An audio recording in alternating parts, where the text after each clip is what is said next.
Hi అండి, ఎలా ఉన్నారు అందరూ? Welcome back to our channel Sangeetha vlogs. ఈరోజు మీకు ఒక మంచి టేస్టీ అండ్ రెసిపీ అయితే చూపిస్తున్నానండి. టైటిల్ ఏమో చికెన్ అని పెట్టాను కదండి. సేమ్ ఇది తినేటప్పుడు తెలియకపోయిన వాళ్ళకైతే, ఎప్పుడు తినకపోయిన వాళ్ళైతే నిజంగా చికెన్ కర్రీ అని అనుకుంటారు. కానీ ఇది పెసరట్టు కుర్మా అండి. ఇది అమ్మ చాలా బాగా చేస్తుంది. ఇది అమ్మ స్టైల్లో ఎలా చేస్తుందో చూసేద్దాం రండి.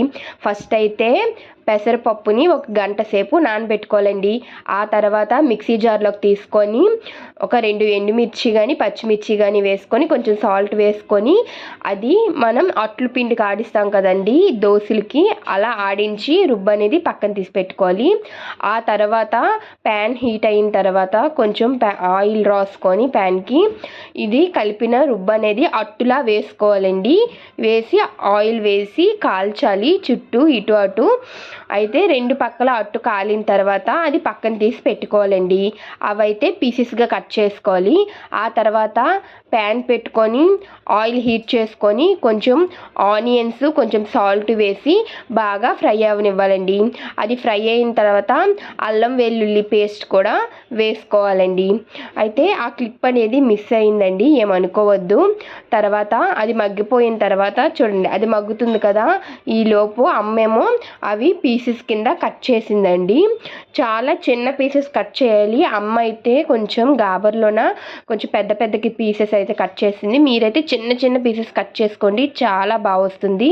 ఆ తర్వాత ఆనియన్స్ కూడా ఫ్రై అయిపోయి టమాటో కూడా వేసేసింది. చూడండి, నేనైతే చూపిస్తున్నాను అనమాట, వీడియో నేనే షూట్ చేస్తున్నాను. అయితే దాంట్లోన కొంచెం అవి బాగా ఫ్రై అయిపోయిన తర్వాత పసుపు, కారం, మసాలా, నెక్స్ట్ ఇంకా కరివేపాకు వేసుకొని బాగా ఫ్రై చేసుకోవాలండి.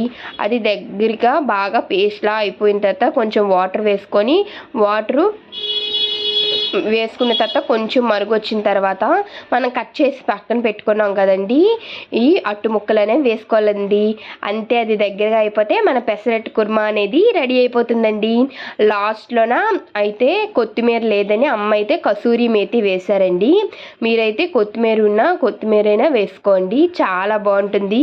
ఇలా ఒకసారి చపాతీలోకి కానీ పూరీలోకి కానీ ట్రై చేసి చూడండి, చాలా బాగుంటుంది. నిజంగా తెలియపోయిన వాళ్ళైతే ఇది చికెన్ కర్రీనే అనుకుంటారు. నేనైతే ఇప్పుడు టేస్ట్ చేసి ఎలా ఉందో చెప్తాను. నేను చాలా రోజుల తర్వాత తిన్నానండి, చాలా బాగా వచ్చిందండి.